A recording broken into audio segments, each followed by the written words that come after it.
वही आदमी सरकार बनाएगा, जिसके पीछे मुकेश सहनी जी खड़े होंगे वही आदमी मुख्यमंत्री बनेगा। संजय निषाद जी का दिमाग खराब हो गया, विदाउट एनी अरेस्ट वारंट वो अरेस्ट कर लेती है। चाहे टॉर्चर कह लीजिए, तो चाहे डिटेन करना कह लीजिए, चाहे प्रताड़ित करना कह लीजिए। आयोजक मैं ही था, मैं ही कोऑर्डिनेटर था। उत्तर प्रदेश में घमासान मचा हुआ है। उत्तर प्रदेश की राजनीति करवट सी लेती नजर आ रही है। उत्तर प्रदेश में ऐसे कहें तो पार्टियां तो बहुत हैं, लेकिन एक पार्टी के आने से पूरी हलचल जो है उत्तर प्रदेश की वो तेज हो गई है। यहाँ की सियासत ने रुख बदलना शुरू कर दिया है। एक विशेष समुदाय निषाद, केवट, बिंद, ये जो होते थे ये एक तरीके से भारतीय जनता पार्टी के या संजय निषाद के कोर वोटर माने जाते थे। लेकिन विकासशील इंसान पार्टी के उत्तर प्रदेश में आने से और तमाम राजनीतिक गतिविधियां करने से जो वीआईपी के नेता हैं, कार्यकर्ता हैं, उनको लगातार पुलिस परेशान कर रही है, उठा रही है, नज़रबंद कर रही है और कार्यक्रम नहीं करने दिया जा रहा है। तो कहीं ना कहीं ये उस खेमे में एक डर दिखता है कि जो निषाद वोटर हैं, जो कभी किसी का कोर वोटर हुआ करता था, वो उनसे अब छिटकता नज़र आ रहा है। और बात करें अगर वीआईपी पार्टी की, तो वो इंडिया गठबंधन की एक प्रमुख साथी है और पूरा मन है उस पार्टी का कि यूपी में चुनाव लड़ें। हमारे साथ जो शख्सियत खड़े हैं, इनका नाम संतोष सहनी है, वीआईपी युवा मोर्चा के राष्ट्रीय अध्यक्ष हैं। पुलिस ने इनको भी उठा लिया, लगातार परेशान कर रही है। आइए इनसे बातचीत करते हैं। आखिर पुलिस क्यों परेशान कर रही है आप लोग, कार्यक्रम क्यों नहीं करने दे रही है? पुलिस इसलिए परेशान कर रही है, जो अभी आप बोले हैं ना कि हमारा निषाद समाज जो है 18% की आबादी तकरीबन उत्तर प्रदेश में निषादों की है और ये बड़ी आबादी का बड़ा वोट बैंक जो है अब तक जो है भारतीय जनता पार्टी के साथ रहता था। भारतीय जनता पार्टी के साथ रहने के बाद भारतीय जनता पार्टी ने आज तक तो समाज को कुछ दिया नहीं। अब हमारी ये डिमांड है विकासशील इंसान पार्टी के कार्यकर्ता के नाते और विकासशील इंसान पार्टी के वर्कर और विकासशील इंसान पार्टी के नेता, हमारे मुखिया, उनका ये कहना है कि हम 2027 में भाजपा को तब वोट देंगे जब भाजपा मुझे आरक्षण देगी। एक उन्होंने लाइन खींची है, एक उन्होंने विचारधारा बनाई है कि हम उस आदमी को वोट करेंगे, हम उस पार्टी को वोट करेंगे जो हमको आरक्षण के लिए हमारा आरक्षण की जो सुविधा है उसको देगा। अब इस बात पर पूरा निषाद समाज जो है इकट्ठा होता दिखाई दे रहा है और जो शासन और प्रशासन का रवैया और माननीय योगी मुख्यमंत्री जी जो आज के डेट में जो हम लोगों के साथ कर रहे हैं, चाहे टॉर्चर कह लीजिए, तो चाहे डिटेन करना कह लीजिए, चाहे प्रताड़ित करना कह लीजिए, रात के होटल में आना, बिना इन्फॉर्मेशन, बिना अरेस्ट वारंट उठा के लेके जाना, पुलिस कस्टडी में कोतवाली में रखना, ये कोई लोकतांत्रिक प्रक्रिया नहीं है। लेकिन एक बात जान लीजिए कि हमारा जिला मऊ है, मैं अरेस्ट होता हूँ कुशीनगर में मैं कोई चोरी करने के लिए नहीं गया था, मैं अपने समाज का कार्यक्रम करने के लिए गया था। 100-150 लोगों को इकट्ठा करके मंत्री जी आ रहे थे, उनका स्वागत था और नेताओं से मंत्री जी की एक संवाद थी, एक वार्ता थी। उस वार्ता को रोकने के लिए पुलिस रात को 12 बजे आती है और हमको होटल से विदाउट एनी अरेस्ट वारंट वो अरेस्ट कर लेती है। उनका कहना था कि आपके पास परमिशन नहीं है तो आप कार्यक्रम नहीं कर सकते हैं।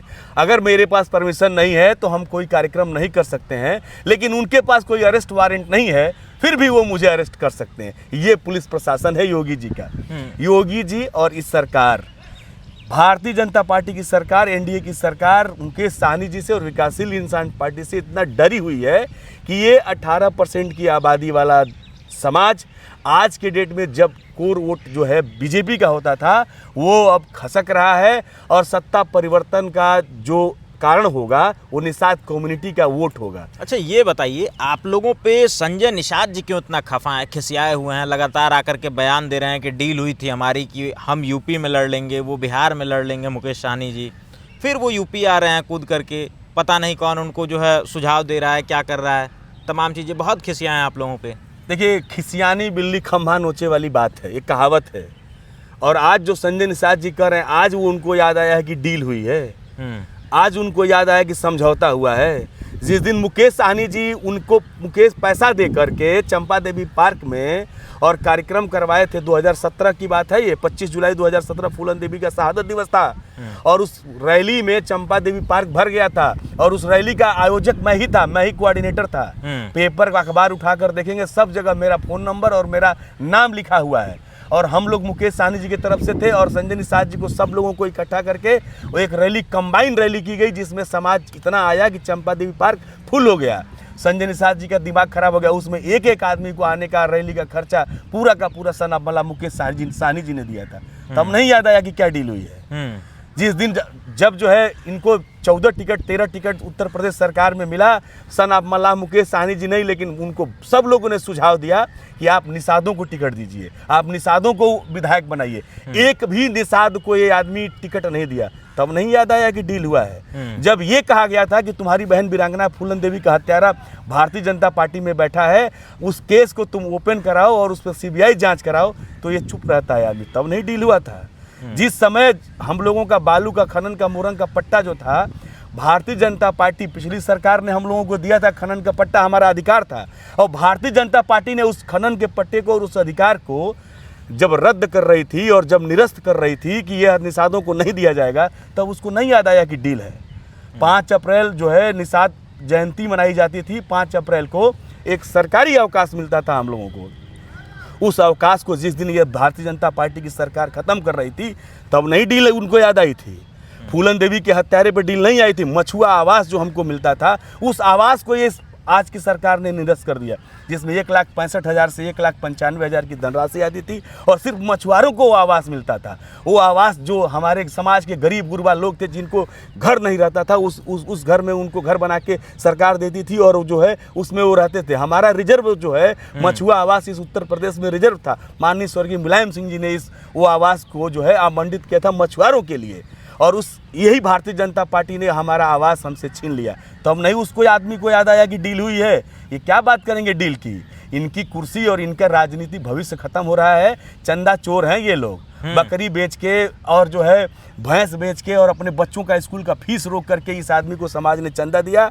और आप जाइए देखिए, समाज से पूछिए, ये समाज का पैसा लेके राजनीति करता है और अपने परिवार वाले लोगों को भाजपा में जोड़ता है, और अपने सब समाज के लोगों को कहता है कि निषाद पार्टी में जुड़ो, और खुद तीनों बाप बेटे जो है और सब जो है भाजपा में जुड़े हुए हैं। कोई डील वील नहीं है, कोई कुछ नहीं है। निषाद समाज संजय निषाद को सामूहिक रूप से नकार चुका है, और भारतीय जनता पार्टी का जो मूल वोट था ये निषाद समाज, अब मूल वोट वो खिसक रहा है और जाएगा, शिफ्ट होगा मुकेश सहनी के साथ। और जिधर मुकेश सहनी रहेंगे उधर ही सरकार बनेगी। ये भी मैं आज आप डेट नोट कर लीजिए। जिधर मुकेश सहनी रहेंगे उसी की सरकार बनेगी। जहां वो रहेंगे वही आदमी जो है, इसकी डील है ये, एकदम ये डील है। ये डील है, आज नोट कर लीजिए, ये डील है। जिधर मुकेश सहनी जहां मुकेश सहनी रहेंगे उसी की सरकार बनेगी उत्तर प्रदेश में। 18% की आबादी का बहुत बड़ा वोट है हमारे पास, और मैं ये जान रहा हूं। मैं क्यों बता रहा हूं आपको, ये भी सुन लीजिए। अब तक जितनी भी सरकारें बनी हैं, अब तक जितनी भी सरकारी बनी हैं, पक्ष और विपक्ष में जो है केवल 1 से 1.5% का अंतर होता है। सरकार जो बनाता है 1% 1.5% ज़्यादा वोट पाता है, जो सरकार से बाहर होता है 1-1.5% कम वोट पाता है। 18% आबादी है हमारी उत्तर प्रदेश में पूरी आबादी की।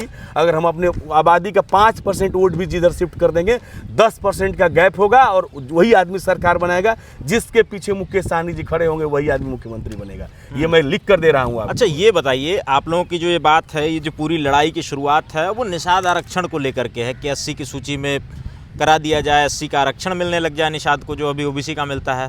अगर इस प्रेशर पॉलिटिक्स में संजय निषाद ने ये काम कर दिया, तब आप लोग क्या करेंगे? संजय निषाद पे होंगे? पहले देखिए सुनिए, बैकफुट की बात नहीं है। अगर हमको आरक्षण मिल जाता है, हमारे समाज को आरक्षण मिल जाता है, और चुनाव से पहले हमारे लोगों के प्रमाण पत्र बनने लगेंगे, तो फिर हम लोग वोट भाजपा को दे देंगे। हम देंगे, हमारा शर्त है। हम धोखा आज तक नहीं किए हैं। जिसके साथ जो वादा किए हैं वो वादा पूरा करेंगे, और लेकिन पहले उनको आरक्षण देना होगा, और उसके बाद जो है हमारे लोगों का प्रमाण पत्र जारी करना होगा। प्रमाण पत्र ये जारी करेंगे। हम ये जानते हैं कि ये साजिश कर सकते हैं, लेकिन उसके लिए भी हम लोगों ने फॉर्मेट बनाया हुआ है। ऐसा नहीं है कि ये मुंह से बोल देंगे और अनाउंस कर देंगे तो हम लोग मान जाएंगे। उसके लिए भी हमारे पास टीम है। जब उस लेवल पे बात आएगी तो 1 to 1 बात होगी, फेस टू फेस बात होगी ना। फिर आप ये कर रहे हैं तो ऐसे करिए। हमारी कंडीशन है उसमें, हमारी कंडीशन है, हमारी शर्त है कि इस शर्त के हिसाब से आपको आरक्षण देना है। आप दीजिए, हमको आरक्षण दीजिए, हमारा वोट लीजिए, बस दे देंगे। ये डील है।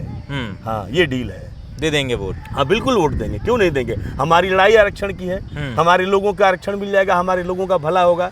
आज हमारे नौजवान साथी भाई बहन हमारे पढ़ के बेकार घूम रहे हैं, इस सरकार में कोई नौकरी नहीं मिल रही है।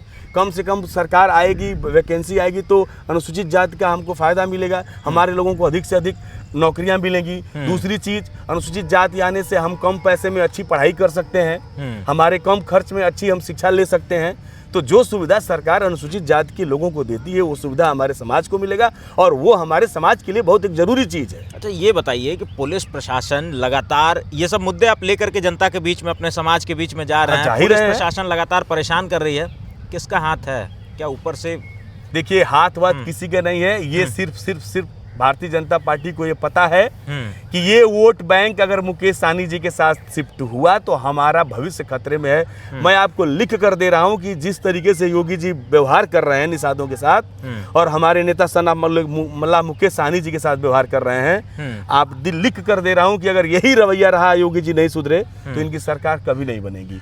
ये जितना मर्जी वोट चोरी कर लें, ये जितना मर्जी जो है ईवीएम मशीन की सेटिंग कर लें, ये इनके बस का नहीं है कि ये सरकार बना पाएंगे। ये सरकार नहीं बनने वाली है। निषाद समाज और अन्य पिछड़ा समाज, अरे ये भाई दलितों का, अब देखिए मेरठ का क्या हुआ है, एसपी जाके वैन में बंद करके और एक पीड़ित परिवार को पटापट मार रहा है।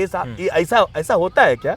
किसी सरकार में ऐसा होता है क्या? जो आदमी पीड़ित है उसी को आप और मार रहे हैं, क्या कर रहे हैं ये लोग? हमारे समाज का एक लड़का शादी के दिन उसको सरेआम दूल्हा बन के जा रहा था, गोली से मार दिया लोग। आज देखिए गोरखपुर में क्या कह रहा है, उनका सीओ था, एसओ था, मुझे नहीं मालूम, बोल रहा है कि मुझे किसी की औकात नहीं है, तुम लोगों को किसी की हैसियत नहीं है कि यहाँ लॉ एंड ऑर्डर खराब कर देगा। इतना तुमको लॉ एंड ऑर्डर का वो है, इतना तुमको जुनून है, इतना लॉ एंड ऑर्डर का तुमको भरोसा है, इतना कॉन्फिडेंस है आम जनता पर है, क्रिमिनलों पर तो नहीं है। 3 महीने में 9 मर्डर हुआ है, हर रोज हर दूसरे तीसरे महीने 2-3 मर्डर होता है, 4 मर्डर होता है। हमारे समाज का होता है, निषादों का होता है। वहाँ काहे नहीं लॉ एंड ऑर्डर मेंटेन कर लेते हैं? क्यों, वहाँ कहाँ चला जाता है लॉ एंड ऑर्डर? फिर भी तो निषाद बीजेपी के ही साथ है। इसीलिए तो अब जो समस्या है, अब ये आज के डेट में जो मुकेश सहनी जी इतना बढ़िया लाइन खींचे हैं, इतनी बढ़िया विचारधारा बनाए हैं कि ये समाज बिल्कुल क्लियर समझ गया कि भाई तुम हमको आरक्षण दोगे तो हम वोट देंगे, नहीं आरक्षण दोगे तो हम वोट नहीं देंगे, फिर तुम्हारी सरकार को हम गिराएंगे। हम नहीं चाहते, हम उसी आदमी के साथ सरकार में जाएंगे, हम उसी आदमी को सरकार बनाने में सहयोग करेंगे जो हम। ये बताइए, जिस तरीके से पुलिस प्रशासन लगातार आप लोगों को परेशान कर रही है, डिटेन कर रही है, धर पकड़ कर रही है, इसी तरह करती रही तो आप जनता के बीच में जाएंगे कैसे, काम कैसे कर पाएंगे? क्या सरेंडर कर देंगे पुलिस प्रशासन और सत्ता के सामने, या फिर लड़ाई लड़ेंगे? देखिए, न्यायालय है, कोर्ट है इस देश में। ये केवल प्रदेश सरकार, बुलडोजर सरकार जो ये जाति देखकर बुलडोजर चलाते हैं, जाति देखकर इनकाउंटर चलाते हैं, केवल यही इस देश प्रदेश के मालिक नहीं है, इनके ऊपर कोर्ट भी बैठा हुआ है। चेक एंड बैलेंस के लिए इस देश में, डेमोक्रेटिक स्ट्रक्चर के लिए इस देश में एक न्यायालय की भी व्यवस्था है।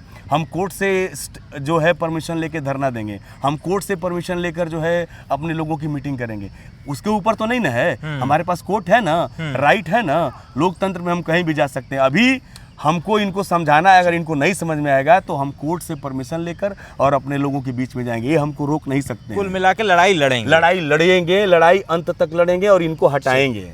चलिए, हमारे साथ संतोष सहनी जी थे, बातचीत हो रही थी। लगातार जिस तरीके का माहौल उत्तर प्रदेश में बन रहा है, खास करके निषादों के बीच में, विकासशील इंसान पार्टी के नेता लगातार जा रहे हैं, जनसभाएं कर रहे हैं, पुलिस का रोकना, उन नेताओं की धरपकड़ करना, कहीं ना कहीं ये जो आज सियासत में लोग बैठे हुए हैं, इनके बीच एक डर है। इस बात का डर है कि जो कभी हमारा कोर वोट हुआ करता था वो छिटक जा रहा है, अब किसी और नेता के साथ, किसी और पार्टी के साथ जा रहा है। फिलहाल देखना यह होगा कि 2027 के चुनाव में इसका क्या असर होता है।